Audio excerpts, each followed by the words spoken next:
As you know, the brain is a very complicated machine. Some people think that by understanding the brain, you can unlock the subconscious and unlock your full potential.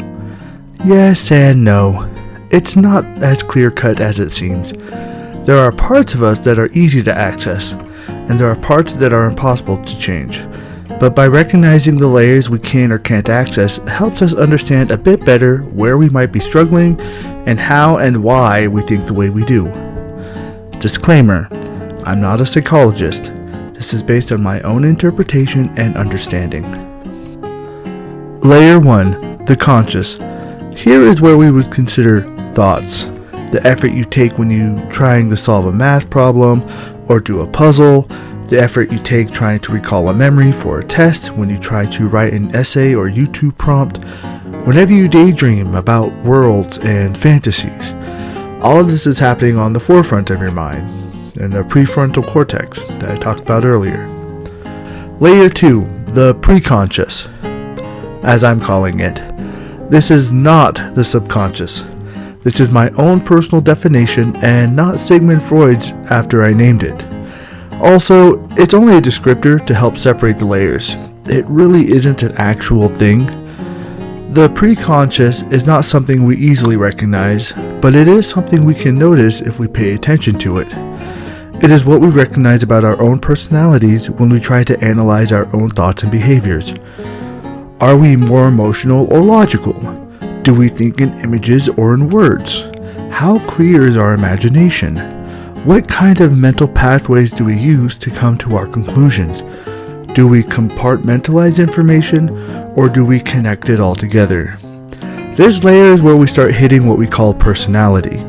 This would include MBTI, Socionics, Enneagram, and Big Five. The main reason why personality is a pseudoscience, it is literally a small sliver of the rest of how the brain works. It really doesn't do or mean much. Layer 3, the subconscious. I'll just call this the emotional layer. I use this example a lot, but why is your favorite food your favorite food? Because you enjoy it. If you enjoy it, it is pleasurable and fills you with a desirable sensation that makes you happy. The opposite is true.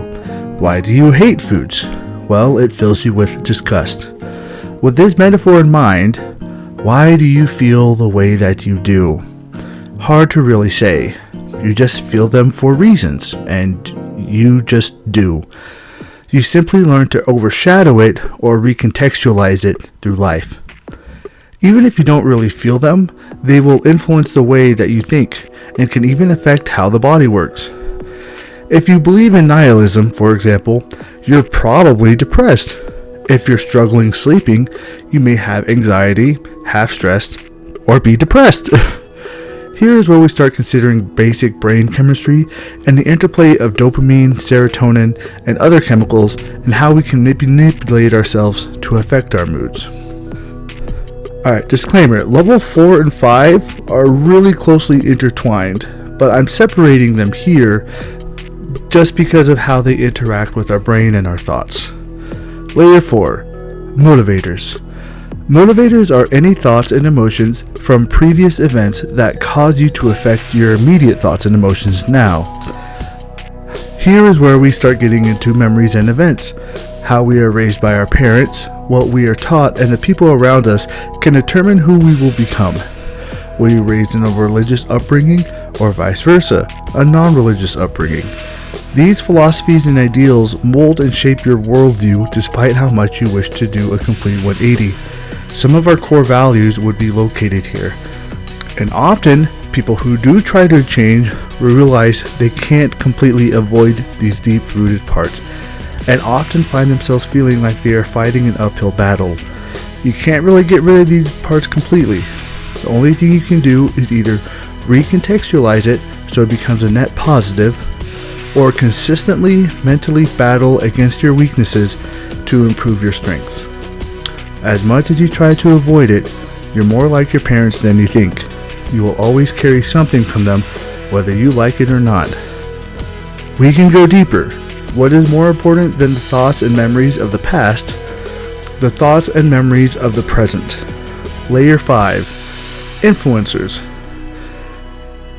This may seem weird. Things that influence us can motivate us, and things that motivate us can influence us.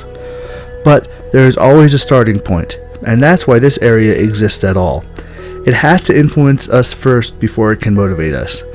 PTSD may cause us to reinterpret how we see the world, but an event must first cause us PTSD. The event that caused the PTSD is the influencer that started the motivations. Absolutely everything in the world is influencing us at all times. The deep question is, what caused us to change? What caused us to want to change? Why do people change at all? Certain phrases or certain events can completely alter how we understand the world. Is there an inspiring quote that completely changed your life? Is there a traumatic event that makes you second guess yourself? This change in understanding produced an emotional memory that we then use to influence our newfound understanding. I usually pick memory as one of the most important parts of being able to learn and change. Hard to change if you forget your own thoughts, and it's hard to change if you can't feel the emotional response to motivate you. I would place hypnosis in this section. For hypnosis to work, it takes an individual allowing themselves to be influenced by another individual to have their behaviors changed. Layer 6. We can go deeper. The subliminal level. Colors, shapes, symbols, and patterns in our environment can influence the way we think. A cloudy day influences our mood, and a sunny one changes it. 90% of our brain's resources are used processing information to be understood. The clearest example is how a good mindset can lead to a clean room, but the reverse is true as well. A clean room can also lead to a good mindset, as the sense of control can help disquiet a lot of the chaos of the world. Me telling you about the concept of improvement will slightly inspire you to change despite me not overtly telling you to do so. Here is where we have subliminal messaging. The idea behind it is that quick responses can slightly shift our brain's programming to think or believe certain things, and through that, unknowingly choose decisions that have influenced us. We can go deeper. Layer 7, the abstract level. Why is a shape a shape? Why do words have meaning? Why do sounds have meaning? When I make the sound for the letter A, I have attached a meaning to that sound. What does that connection come from? Here I have a hexagon. When I add lines like this into the center, it doesn't mean much. But then, if I shade a couple of these edges, it turns three-dimensional. And if I rotate the direction of the shadings, I can manipulate the direction of where the light is coming from. I just made art. But why does the brain process it this way? This is where we get into famous optical illusions. Like, is the dress black and blue or white and gold? I don't know. We can't really access this part to change it or understand it. My personal favorite optical illusion is the Ames Window. It is possible to trick that very brain of yours. Have a look at this. What can you see? Oh, you say that's easy. I can see a window going around. Is it rotating or no? It paused. Now it's going the other way. Okay, so we're watching a window that's going backwards and forwards. Pauses again. Now it goes back the other way. Backwards and forwards all the time, oscillating. Are you sure that's what you're seeing? In fact, you're looking at an optical illusion that was invented by Albert Ames back in 1951, and it's quite a remarkable illusion. If we stop the window now, you'll notice that it was rotating the same direction all the time on a turntable, same way all the time, but it isn't a rectangle. You assumed that it was a window, so it must be a rectangle. We can go deeper. Let's do a brief breathing exercises. Breathe in 4 seconds. Hold for 4 seconds. Breathe out for 4 seconds. Breathe in for 4 seconds. Hold for 4 seconds. Then breathe out for 4 seconds. Keep breathing as I speak. These types of breathing exercises are used to maintain a sense of calm and lessen anxiety. The reason why this works is that in an anxious state, our heart rate increases, and because our heart rate increases, the brain perceives itself to be in danger and translates that to panic and dread. This creates quick bursts and gasps of air due to the increased heartbeat.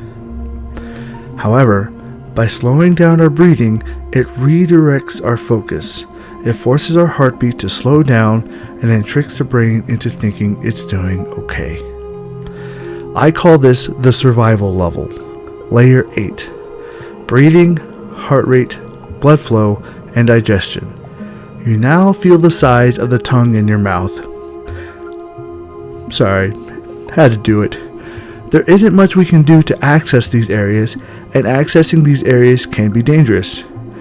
You can only go so long without breathing. There are autonomous responses that we can't turn off.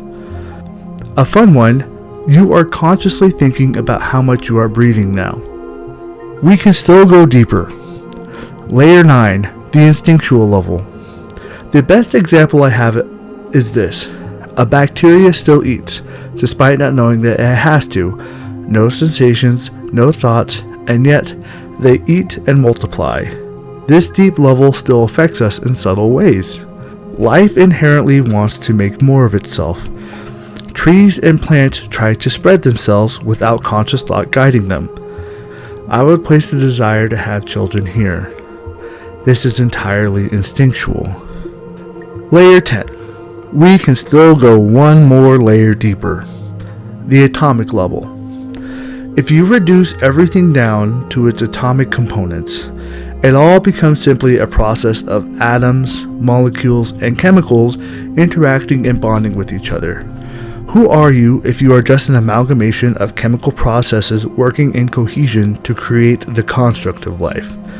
You take medicine to stave off depression as it helps to improve dopamine and increase serotonin, both of which produce happy feelings, which then in turn affect our thoughts, which then changes our behaviors, which alters our decisions. At this point, you begin to argue that maybe, technically, the entire process of constructing thoughts is all just emotion. However, knowing the 10 processes doesn't fully describe the flow just yet. We've gone as deep as we can so far. It's time to start putting it all together. Tune into the next video and we'll start putting the pieces into place.